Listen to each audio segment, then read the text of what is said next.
नमस्कार दोस्तों, स्वागत है आपका हमारे YouTube channel study Adda education में। अगर आप किसी कॉम्पिटिटिव एग्जाम की तैयारी करते हैं तो आप हमारे YouTube चैनल को सब्सक्राइब कर दीजिए और बगल में बने बेल आइकन को भी दबा दीजिए ताकि हमारे आने वाली वीडियो के अपडेट आपको सबसे पहले मिल सके।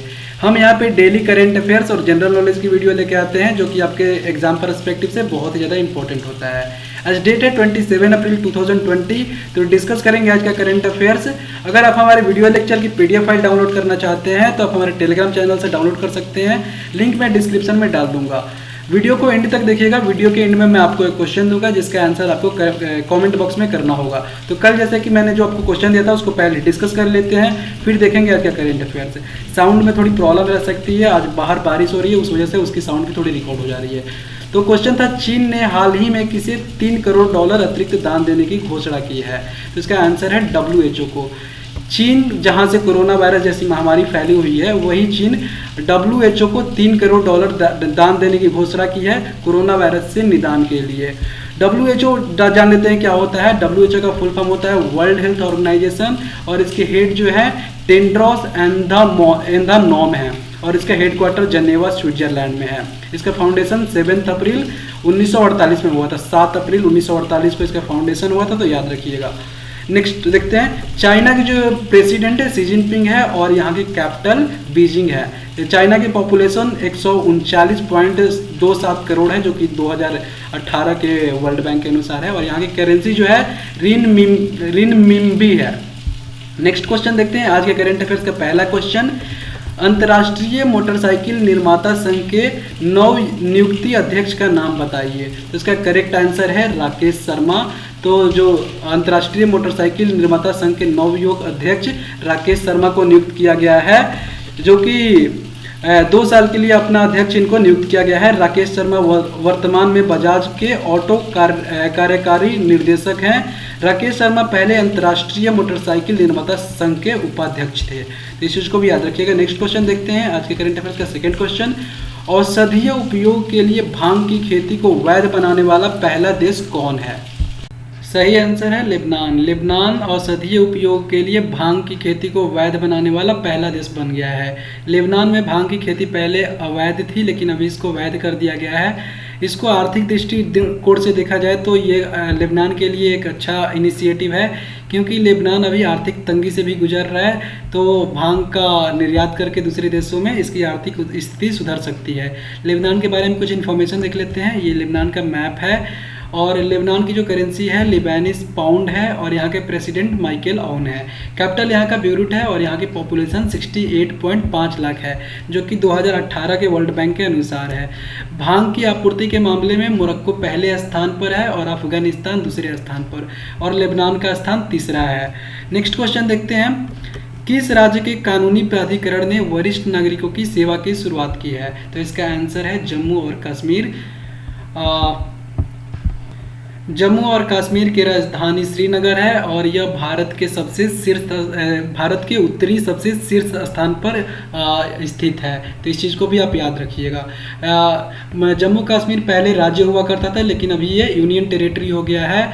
370 और 35A धारा हटने के बाद कुछ बदलाव हुए, इसलिए यह भी यूनियन टेरिटरी है। तो इस चीज़ को भी आप ध्यान में रखिए। जम्मू और कश्मीर राज्य के कानूनी प्राधिकरण ने वरिष्ठ नागरिकों की सेवा की शुरुआत की है, यानी कि Jammu and Kashmir state legal service authority senior citizens के लिए एक सेवा शुरू की है। इस सेवा को शुरू करने का उद्देश्य उन वरिष्ठ नागरिकों को मदद करना और सुविधा प्रदान करना है जो लोग अकेले रहते हैं और इस संकट की घड़ी में उन्हें दवा, किराने की सामान और अन्य नेसेसरी चीज़ें प्रदान की जाए।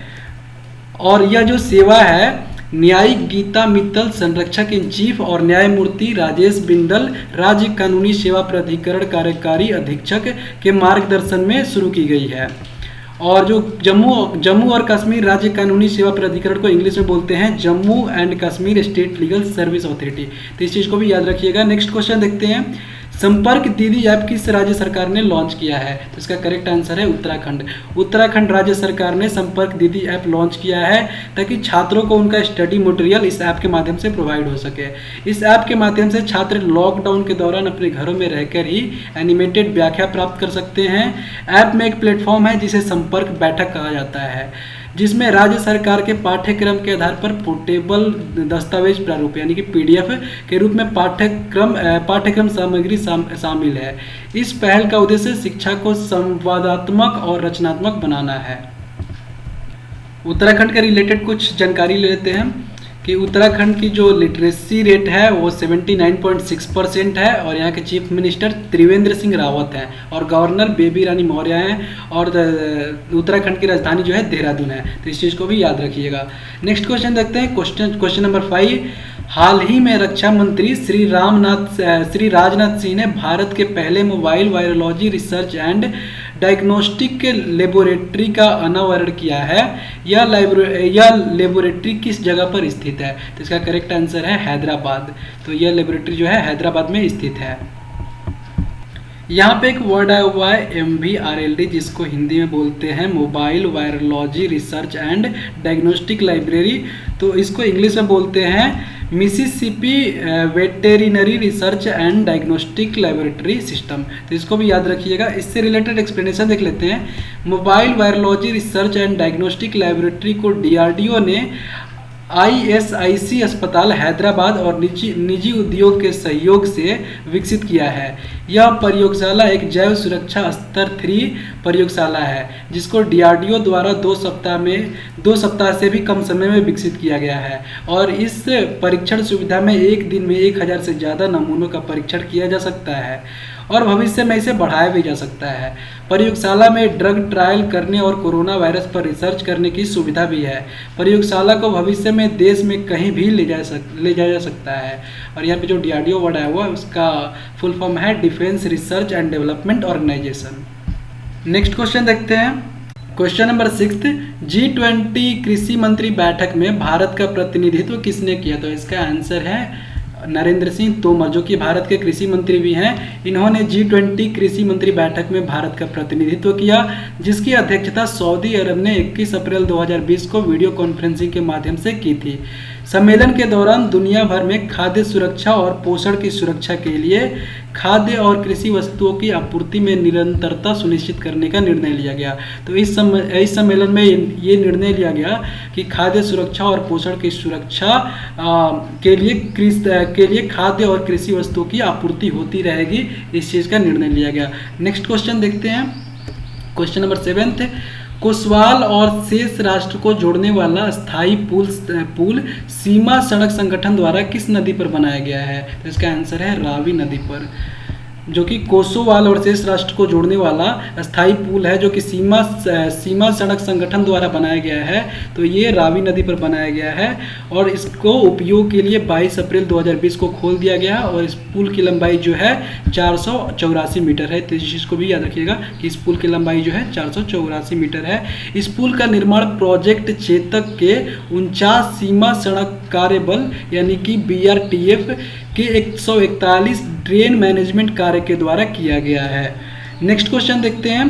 क्वेश्चन नंबर 8, यूनेस्को ने किस स्थान को विश्व पुस्तक राजधानी 2020 के रूप में निर्मित किया है? तो इसका आंसर है कुआलालंपुर। तो कुआलालंपुर इसका आंसर है। तो यूनेस्को ने कुआलालंपुर को विश्व पुस्तक राजधानी दिवस 2020 के रूप में नामित किया है। कुआलालंपुर 2001 के बाद से शीर्षक धारण करने वाला विश्व शहर है और शारजाह का अनुसरण करता है, जो कि 2019 में राजधानी था। ये जो कुआलालंपुर है मलेशिया का एक शहर है, जो कि मलेशिया की संघीय राजधानी भी है और सबसे अधिक जनसंख्या वाला ये नगर है। इस चीज़ को याद रखिएगा। कुआलालंपुर जो है मलेशिया का एक शहर है और ये पहले राजधानी भी था। अभी मलेशिया की दूसरी राजधानी जो है पुत्रजय हो गया है। तो इस चीज़ को भी याद रखिएगा। नेक्स्ट क्वेश्चन देखते हैं। क्वेश्चन नंबर 9, जैव प्रौद्योगिकी विभाग DTV ने कितने कंपनियों को चुना है जिन्हें कोविड-19 का टीका विकसित करने के लिए धन मुहैया कराया जाएगा? तो आंसर है 3 कंपनियों को। तो जैव प्रौद्योगिकी विभाग DTV ने 3 कंपनियों को चुना है जिन्हें कोविड-19 का टीका विकसित करने के लिए धन मुहैया कराया जाएगा। वो 3 कंपनियां कौन कौन सी है? तो 3 कंपनियों में Cadila health care limited, Bharat biotech international limited और serum institute of Indian private limited है। DTV का मतलब होता है डिपार्टमेंट ऑफ बायोटेक्नोलॉजी ने कोविड-19 के टीके को विकसित करने के लिए केंद्रीय समन्वय एजेंसी नामित की है। इसके अलावा उसे जांच और इलाज के तरीके निकालने के 13 अन्य प्रस्ताव भी मिले हैं। तो इस चीज़ को याद रखिएगा। नेक्स्ट क्वेश्चन देखते हैं, प्रधानमंत्री नरेंद्र मोदी ने किस राष्ट्रीय दिवस पर ग्राम स्वराज पोर्टल शुरू किया है? तो इसका आंसर है राष्ट्रीय पंचायती दिवस। तो राष्ट्रीय पंचायती दिवस के अवसर पर प्रधानमंत्री नरेंद्र मोदी ने ग्राम स्वराज पोर्टल शुरू किया हुआ है। अभी हाल ही में राष्ट्रीय पंचायती दिवस मनाया गया है। और ये राष्ट्रीय पंचायती दिवस मनाया क्यों जाता है? क्योंकि इस दिन भारतीय संविधान के 73वें संशोधन अधिनियम 1992 पारित हुआ था। इस उपलक्ष्य में राष्ट्रीय पंचायती दिवस मनाया जाता है। इस दिन यानी कि राष्ट्रीय पंचायती दिवस को यानी कि 24 अप्रैल को देश भर के सरपंचों ने वीडियो कॉन्फ्रेंसिंग के जरिए बात करके ई ग्राम स्वराज पोर्टल को शुरू किया। तो इस चीज़ को याद रखिएगा। नेक्स्ट क्वेश्चन देखते हैं, हाल ही में किसने भारतीय मानव अंतरिक्ष कार्यक्रम और स्पेस रिसर्च से संबंधित स्वदेशी तकनीक विकसित करने के लिए प्रस्ताव मांगे हैं? तो इसका आंसर है इसरो। इसरो जो कि हमारा एक स्पेस रिसर्च है, इंडियन स्पेस रिसर्च है, इसने जो भारतीय मानव अंतरिक्ष कार्यक्रम और स्पेस रिसर्च से संबंधित स्वदेशी तकनीक विकसित करने के लिए प्रस्ताव मांगे हुए हैं। इसरो जो है इसरो का फुल फॉर्म होता है इंडियन स्पेस रिसर्च ऑर्गेनाइजेशन और इसका हेडक्वार्टर जो है बेंगलुरु में है। भारतीय अंतरिक्ष अनुसंधान इसरो ने हाल ही में भारतीय मानव अंतरिक्ष कार्यक्रम और स्पेस रिसर्च से संबंधित स्वदेशी तकनीक विकसित करने के लिए प्रस्ताव मांगे हैं। इसरो ने यह भी कहा है कि यह मिशन परिणामी सभी मानव जाति के लिए महत्वपूर्ण होगा। ये इसरो का full form Indian space research organisation याद रखिएगा और इसका जो हेडक्वार्टर है वो बेंगलुरु में है। और इसके फाउंडर जो हैं विक्रम साराभाई, इस चीज़ को भी याद रखिएगा कि इसरो के फाउंडर विक्रम साराभाई हैं। और इसका जो फाउंडेशन हुआ था 15 अगस्त 1969 को हुआ था। और इसके डायरेक्टर कौन है? तो कैलेस्वदिवो सिवान है। तो इस के सिवान जिसको शॉर्ट फॉर्म में बोला जाता है, तो इस चीज़ को याद रखिएगा कि इसके डायरेक्टर के सिवान है, जिनका पूरा नाम कैलेस्वदिवो सिवान है। पिछले साल यानी कि 22 जुलाई 2019 को इसरो ने सैटेलाइट चंद्रयान 2 को लॉन्च किया था, जिसका लैंडर विक्रम था और ये मिशन सक्सेस होते होते रह गया था। 2022 में इसरो चंद्रयान 3 को लॉन्च करेगा। तो इस चीज़ को भी याद रखिएगा। नेक्स्ट क्वेश्चन देखते हैं, क्वेश्चन नंबर 12, 26 अप्रैल को विश्व भर में कौन सा दिवस मनाया जाता है? तो इसका आंसर है विश्व बौद्धिक संपदा दिवस। तो 26 अप्रैल को विश्व भर में विश्व बौद्धिक संपदा दिवस मनाया जाता है। और इस दिन का उद्देश्य है कि विश्व में नवाचार और रचनात्मकता को बढ़ावा देने में बौद्धिक संपदा अधिकारों की भूमिका के बारे में जागरूकता फैलाना। तो याद रखिएगा। नेक्स्ट क्वेश्चन देखते हैं, आज के करंट अफेयर्स का लास्ट क्वेश्चन, निम्न में से किस राज्य सरकार ने हाल ही में स्टूडेंट के लिए संपर्क बैठक मोबाइल ऐप लॉन्च किया है? तो इसका आंसर है हरियाणा सरकार। हरियाणा सरकार ने हाल ही में स्टूडेंट के लिए संपर्क मोबाइल बैठक ऐप लॉन्च किया है, जो कि स्टूडेंट को पढ़ने में सहायता प्रदान कर सके। जिसमें 500 वीडियो और ऑडियो उपलब्ध है। यह आपको कक्षा 5 के पाठ्यक्रम को कार्टून और फिल्म के जरिए स्टूडेंट को पढ़ाई को आसान बनाने में मदद करेगा। जैसे कि मैंने आपसे वादा किया था कि क्वेश्चन के लास्ट में मैं आपसे एक क्वेश्चन पूछूंगा, जिसका आंसर आपको कमेंट बॉक्स में करना होगा। तो क्वेश्चन है, किस पड़ोसी देश ने अपने विदेशी मुद्रा भंडार को मजबूत करने के लिए 40 करोड़ डॉलर मुद्रा की अदला बदली की करार करने की घोषणा की है? ये आंसर है, 4 आंसर है, पाकिस्तान, नेपाल, श्रीलंका और म्यांमार। तो इसका आंसर आप कमेंट बॉक्स में कीजिएगा। अगर हमारी वीडियो आपको पसंद आई तो हमारी वीडियो को आप लाइक कर दीजिए और हमारे चैनल को सब्सक्राइब कर दीजिए डेली करंट अफेयर्स और जनरल नॉलेज की वीडियो के लिए। Study Adda education by Vivek Yadavanshi. Thank you so much for watching this video.